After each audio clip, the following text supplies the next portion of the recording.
O homossexual e o heterossexual fazem parte do mesmo gênero e da mesma humanidade e merecem os mesmos direitos e os mesmos respeitos. Esse constante diálogo, pai com filho, que me faz desafiar e me questionar o tempo todo. Por isso que eu adoro ser pai. O Contraponto recebe o presidente do Conselho Federal da Ordem dos Advogados do Brasil. E um dado curioso, com 46 anos, esse sergipano de Propriá é o mais jovem presidente do Conselho da OAB. É um prazer estar aqui. Dizer assim que talvez eu seja mais jovem porque a advocacia mudou. O perfil é um outro. Nós somos 600 mil advogados e já temos até 10 anos de formado, a grande maioria dos advogados. Então, você começou a reduzir a base e a consequência é que nós temos advogados cada vez mais jovens participando dos destinos da nação, o que é muito bom, claro, porque traz a modernidade também para os debates tão sérios e áridos como o da advocacia. Presidente, a polêmica lista negra da OAB, de tempos atrás, já faz algum tempo, que sofreu duras críticas, né? Nós sabemos. Muito bem, foi uma queda de braços, uma iniciativa fascista, pois houve quem assim dissesse, ou simplesmente um meio de combater o bom combate? Olha, nós temos no nosso estatuto o poder de desagravar a advocacia quando ela é ofendida nas suas prerrogativas, porque nós tratamos do direito de defesa do cidadão. O cidadão não pode ficar órfão na defesa quando se relaciona com um Estado cada vez mais forte. O cidadão não pode ficar órfão na defesa quando se relaciona com um Estado cada vez mais forte. Hoje você tem um Estado polícia, um Estado Ministério Público, um Estado juiz, cada vez com mais poder e o cidadão com menos poder. A lista que a OAB São Paulo divulga é demonstrar aquelas autoridades que não respeitaram o direito de defesa. Para mim, é externar a vontade e o pensamento de uma instituição. Não é nada de errado nos países democráticos que assim o façam. A própria ANB está fazendo isso com a relação dos candidatos que eles dizem que tem ficha suja. Está divulgando, ainda que não tenha condenação judicial. Por que se pode a magistratura e não pode a advocacia? Por que se pode a magistratura e não pode a advocacia? E como ficou a sua lista rejeitada pelo STJ? Esse é um problema muito grave que espero superar agora na administração do presidente César Asfo Rocha. Nós temos o dever constitucional de mandarmos advogados comprometidos com a advocacia, comprometidos com a cidadania, comprometidos com a liberdade para o tribunal. O tribunal reconheceu que a relação que nós mandamos observa os requisitos constitucionais, dentre eles o notório saber jurídico, a conduta ilibada, mas, no entanto, não quis aprovar a lista apenas porque não quis. Não quis aprovar a lista apenas porque não quis. Esse é um precedente constitucional perigoso. Acho que vamos resolver e cumprir a Constituição. Nós queremos voltar a contribuir efetivamente com o Tribunal da Cidadania, que é o Tribunal do STJ, e ele não está completo se a voz da advocacia não estiver presente. Agora, presidente, cá entre nós, a polícia atualmente está mandando no Brasil? Não é só a polícia, nós estamos com uma mentalidade no mundo muito forte de que os direitos fundamentais atrapalham a democracia e impedem que o cidadão tenha segurança. No mundo, o combate ao terrorismo. Você nota que hoje já começa a se admitir prisões clandestinas, que se possa invadir países. Lá, um brasileiro, Jean Charles, foi assassinado em Londres e todo mundo aplaudiu. Cria-se um estado de Big Brother, volta-se a falar que bandido bom é bandido morto, polícia prende, judiciário solta, todo mundo é culpado até que se prove em contrário, por isso nós temos 10 milhões de grampos telefônicos no Brasil. Não é só a polícia, é todo um sistema, é Ministério Público que solicita, é juiz. É uma rede, né? É uma rede, na verdade é uma mentalidade autoritária. Uma cultura quase. Que começa a varrer o mundo. E essas mentalidades nós temos que rejeitar. O Brasil já viveu uma ditadura militar, sabe o que é o Estado presente nas nossas vidas, e se você não controla, daqui a pouco é censura. Aliás, já começa a ter censura na imprensa, autorizada judicialmente, censura prévia, que é vedado na Constituição. E se nós não reagirmos, nós vamos voltar àquele período. E nós não podemos, com democracia não se brinca. Com democracia não se brinca. E democracia tem uma forma de nós falarmos que é direito e princípio fundamental. E nós estamos reagindo, presidente? Estamos reagindo. Nós temos um debate muito bom agora sobre a lei da inviolabilidade dos escritórios de advocacia. A defesa não pode ser bisbilhotada, vasculhada, espionada pelo Estado. Isso estava acontecendo no Brasil e nós brigamos para tivéssemos uma lei da inviolabilidade, que a Constituição já garantia e conseguimos aprovar agora. Por que vocês então brigavam com a lei se a Constituição já falava em inviolabilidade do direito de defesa? É porque no Brasil, talvez pela cultura autoritária que nós tivemos, Portaria de delegado vale mais do que a Constituição Federal. Portaria de delegado vale mais do que a Constituição Federal. As pessoas acham que uma portaria que garante que se possa invadir esse escritório tinha mais poder do que a Constituição. Brigamos por essa lei, é a Lei 11.767, para mim é uma das grandes leis da democracia brasileira, e ela vai servir também de antídoto a essa cultura autoritária que começa a crescer no Brasil. Presidente, agora mudando um pouco o foco. O temido exame de ordem cria mais uma classe de excluídos, nós sabemos, aqueles sem OAB. E eu fico aqui pensando, o que é pior para o Brasil? Milhões de advogados ou milhões de desempregados? Olha, não é o exame de ordem que cria essa classe de excluído. O que cria é o sistema perverso educacional que tínhamos hoje um pouco mais fiscalizado, mas que tínhamos ainda temos. Nós temos uma cultura de alguns empresários da educação que transformaram o saber numa fonte do lucro, numa ganância. Nós temos milhões e milhões de pessoas que querem ascender socialmente pelo saber, buscam as instituições de ensino e não recebem o saber. Na verdade, são vítimas do estelionato educacional. Na verdade, são vítimas do estelionato educacional. E o exame de ordem apenas atesta isso. Como só há o exame para a OAB, ele termina testando. No nosso mandato, nós começamos a fazer o exame de ordem unificado. Sim. A mesma prova no Brasil, 25 estados já dela participam. E começamos a divulgar por instituição de ensino.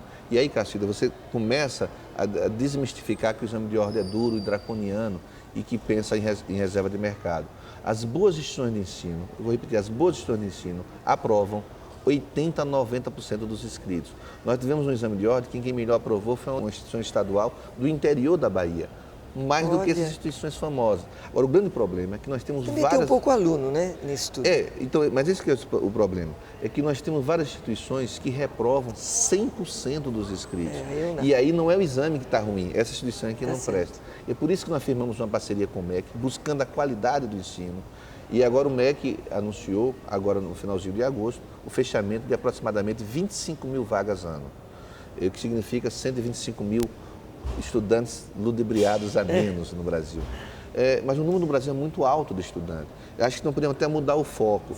Termos menos estudantes de direito e mais técnicos. Você acha que a figura do paralegal seria uma solução, talvez? O que eu falo é que nós poderíamos ter pessoas mais na outra área. O Brasil, já se anuncia agora, sofrerá um apagão educacional e de trabalho muito forte nos próximos anos. O Brasil está crescendo e vai faltar técnicos. O Brasil está crescendo e vai faltar técnicos. Vai técnico de petróleo, técnico de engenharia. Sim. E as pessoas não estão apostando nisso. Isso pode atrapalhar o desenvolvimento do Brasil. E se aposta mais nos outros cursos, talvez os cursos mais baratos para as instituições de ensino, que a gente chama que o curso só é do professor ou do juiz, como nós falamos. E é o de direito, jornalismo. Então nós temos que mudar, acho que, o foco educacional do Brasil e, claro, combatendo essas instituições que nós chamamos caça-níqueis, para que também nessa área não tenha a ausência de qualidade impere, para que possamos ter na educação a redenção do Brasil.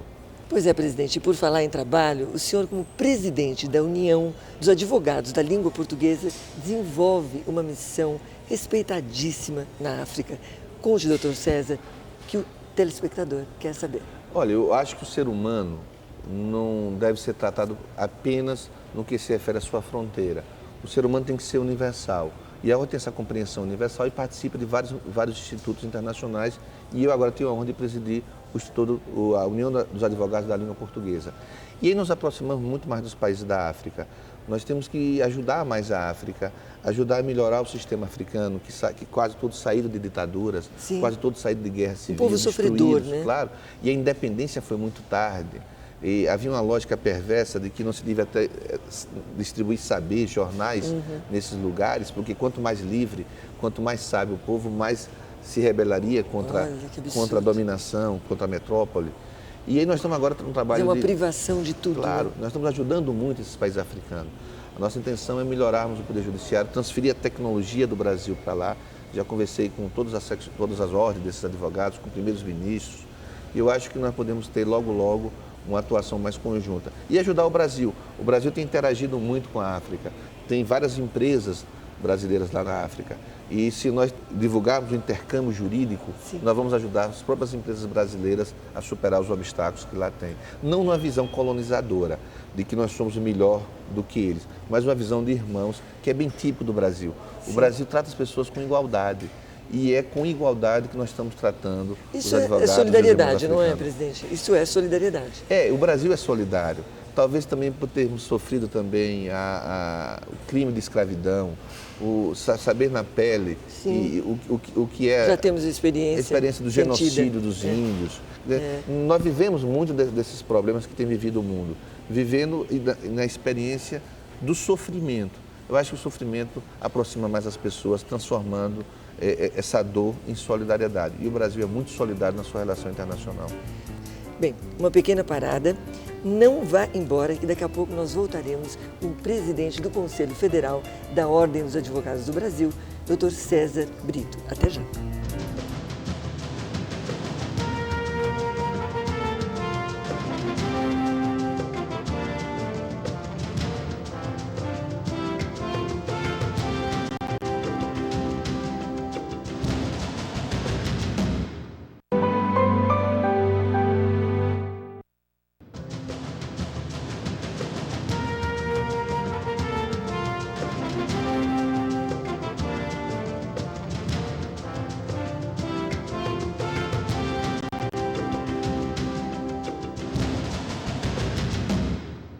De volta com o nosso convidado especial, presidente do Conselho Federal da Ordem dos Advogados do Brasil, Dr. César Brito.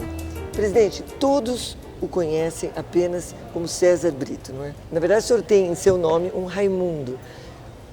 Por que o senhor não divulga o Raimundo? Ele se escreve com I ou com Y? O meu Raimundo é com I bem nordestino. Mas não é por clandestinidade, embora tenha uma geração que tenha vivido a clandestinidade de resistência ao golpe militar, mas o meu nome Raimundo tem relação com uma outra história. Na minha família, nós somos 8 irmãos, como bons nordestinos. Sim. Todos homenageiam um parente, menos eu. Não há nenhum Raimundo na minha família. Por quê? Eu perguntei à minha mãe uma vez sobre isso. É que na hora do parto, quase que eu morro, ela também. E parto difícil. Parto difícil. E no Nordeste, quando alguém tem esse problema de parto, faz promessa a Raimundo, São Raimundo Nonato. Olha. E minha mãe fez promessa. Depois se arrependeu um pouco, achou o nome Raimundo Nonato muito feio. E aí colocou Resolveu Raimundo... disfarçar colocando um antes e outro depois. Colocou Raimundo César, proibiu que me chamasse de Raimundo. Só descobri que eu era Raimundo aos 14 anos de idade. Mesmo? Que eu morava na cidade interior, lá em Propriá. Lá a chamada, na época da ditadura militar, não era pelo nome, era pelo número. Sim. Quando eu fui morar na capital, que a chamada passou a ser pelo nome, é que me chamava Raimundo. Foi aí que eu percebi que o meu nome é Raimundo. Que esse nome lhe pertencia, né? Esse prenome, né? Tanto é que eu tenho dificuldade muito de atender. Imagina num avião, que aí vem Raimundo Aragão, que é bem diferente do César Brito. Totalmente, é outra pessoa. Bom, pelo menos disfarça um pouco, né, presidente, quando quer disfarçar. Ser anônimo é importantíssimo, né? Você ter a vida pessoal preservada. E eu acho que o Raimundo Aragão contribui para isso. Então veio em boa hora, não é verdade, presidente? Muito boa hora. As mães são sábias. Presidente, o senhor tem uma história, no mínimo, muito envolvente. Uma história de luta que ocorreu no início da sua carreira como advogado. O seu primeiro cliente e as infindáveis coincidências. Diga lá, presidente, conte para nós. Às vezes as pessoas, quando veem alguém, imagina o presidente da ordem, acha que a pessoa já nasceu presidente da ordem, já nasceu ministro, já nasceu com uma certa influência. Mas não é verdade. A vida de todo mundo tem um início mais difícil. Minha origem na advocacia não foi uma origem de família abastada. Minha mãe e meu pai moravam num conjunto habitacional. Quando eu casei, meus irmãos se uniram para me dar de presente um paneleiro. Minha primeira televisão foi emprestada. É mesmo? Era preta e branca, tinha que colocar um palito para segurar o interruptor, não havia controle remoto. E tudo acontece porque se há uma razão de ser. E um fato, e você tem razão, um fato foi importante nesse sentido. Logo quando eu comecei a advogar, não tinha cliente nenhum. E eu lembro que entrou um cliente, eu não tinha o que fazer, estava lendo um livro. Tempo vago, tempo ocioso. Vago, e um assunto que eu nunca tinha lido. Aí entra um cliente e me pergunta sobre esse assunto. E claro... Exatamente o que o senhor estava lendo. O que eu estava lendo, que eu não conhecia antes. Aí eu dei um show. Nossa, mas... Show porque tinha acabado de conhecer o assunto. Ele ficou muito empolgado. O Santo Raimundo, hein? Claro. E ele ficou muito empolgado com por minha exposição, disse que nenhum advogado tinha resolvido o dilema dele, foi embora. E aí, 4 meses depois, veio um plano cruzado e congelou-se todas as coisas no Brasil. Até então, minha noiva comunica que teríamos casar, estava ela grávida. E aí essa, presidente. Aí foi um desespero atrás de apartamento, atrás de ninguém queria alugar. E atrás de cliente também, né? Também. Aí o que acontece? Esse cliente volta, diz que satisfeito com a minha consulta. Aquele o próprio me contrata para um inventário. Nesse ir e vir do inventário no interior, ele me comunica que estava se mudando. E aí me cede a casa dele por um ano como pagamento dos honorários.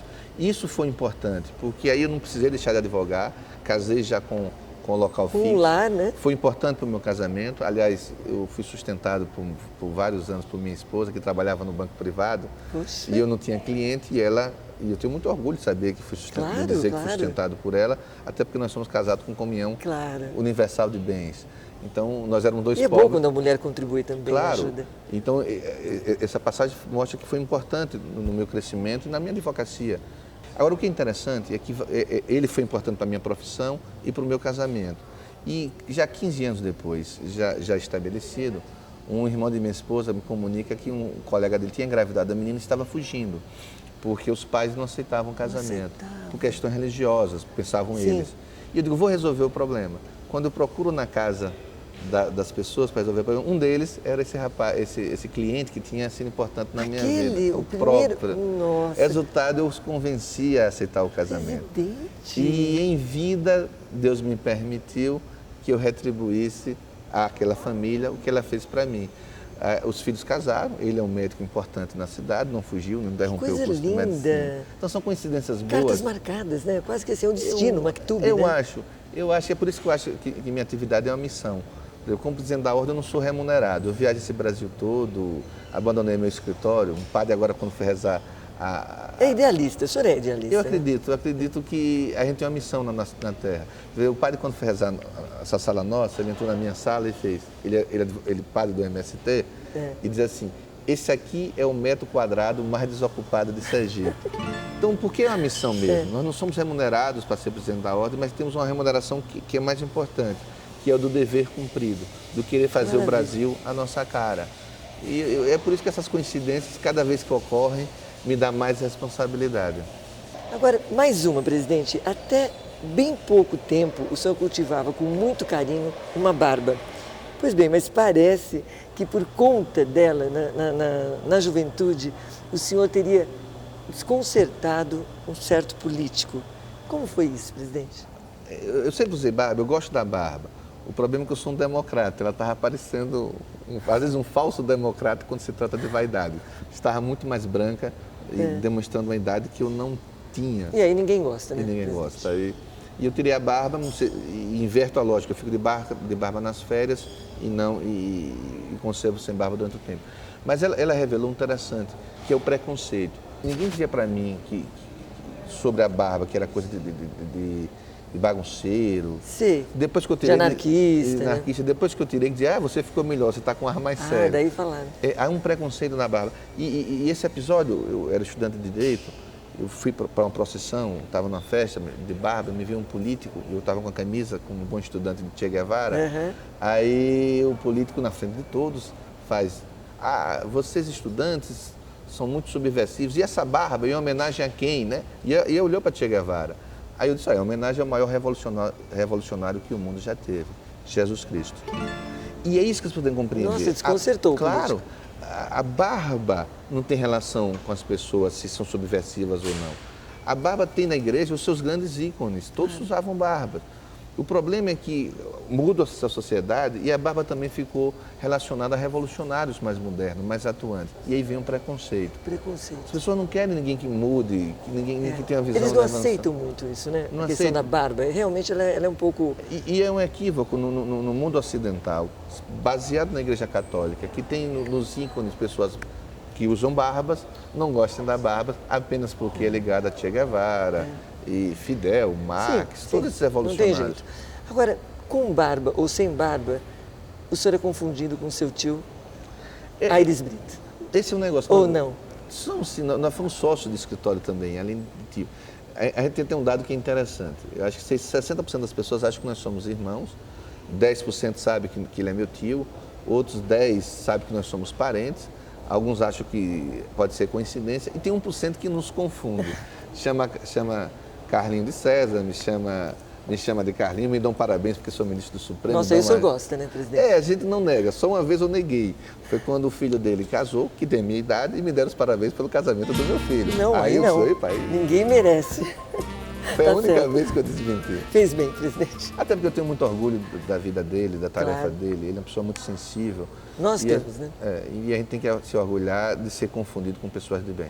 Mas existe uma lenda no Nordeste com relação aos 7 filhos, não é mesmo? E parece que o senhor é de uma família com 7 de 8 filhos. filhos, né? De 8 irmãos. O Nordeste é interessante. O Nordeste cultua muitas coisas. Essa lenda atingiu na minha família. Nós somos 8, 6 homens e 2 mulheres. Sim.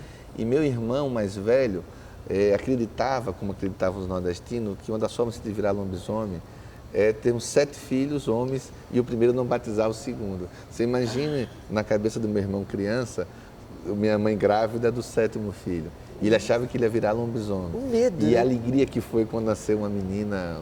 Ficou muito feliz. Muito feliz. E ela chegou trazendo alívio para meus pais, que queriam uma filha também. Tentou-se 6 vezes uma filha mulher. E para ele que não vai ser e não virou lobisomem. Nós somos 6 homens e 2 mulheres, são as caçulas. São 2 caçulas vigiadas por 6 homens o tempo todo. Nossa, eu imagino, né? Totalmente, né? Imagine o carinho e a repressão que eu não respondi. Elas reclamam, presidente? Dizem ela que eu sou o mais ciumento, dizem ela e meus filhos também que eu sou o mais ciumento dos irmãos e o mais ciumento do pai. E é mesmo? Se dizem, eu não acredito, mas Vox Populi, Vox Dei, deve ter um pouco de ciúme na minha expressão. E a esposa diz o quê? Todo mundo diz que eu sou muito ciumento, eu não acho. Dizem que eu sou teimoso, Mas o eu não ciumento acho. nunca acha, né, também, isso é verdade. Eu- O ciumento nunca se acha ciumento.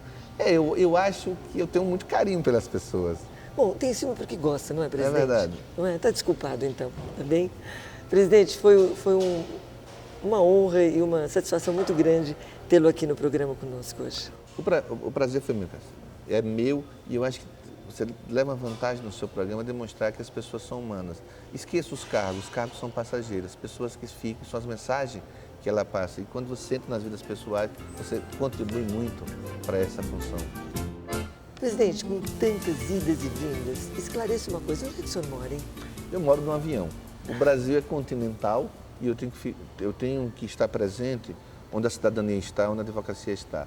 E já teve semanas que eu percorri todas as regiões do país. Imagina. Essa semana eu fiquei em 5 estados, inclusive fui ao Paraguai.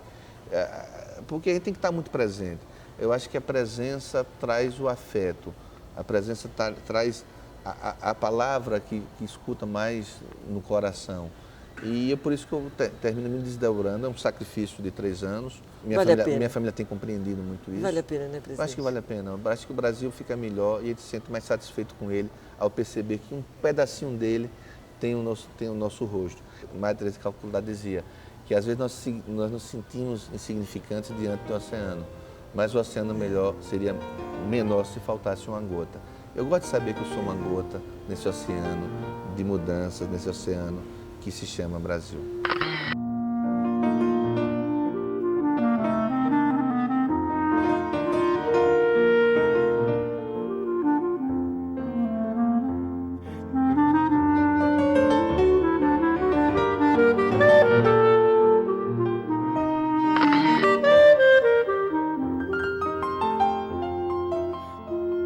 Eu estou certa que vocês gostaram muito de conhecer essa pessoa especial, que é o presidente do Conselho Federal da Ordem dos Advogados do Brasil, o Dr. César Brito. Não se esqueçam, a semana que vem estaremos de volta. Até lá.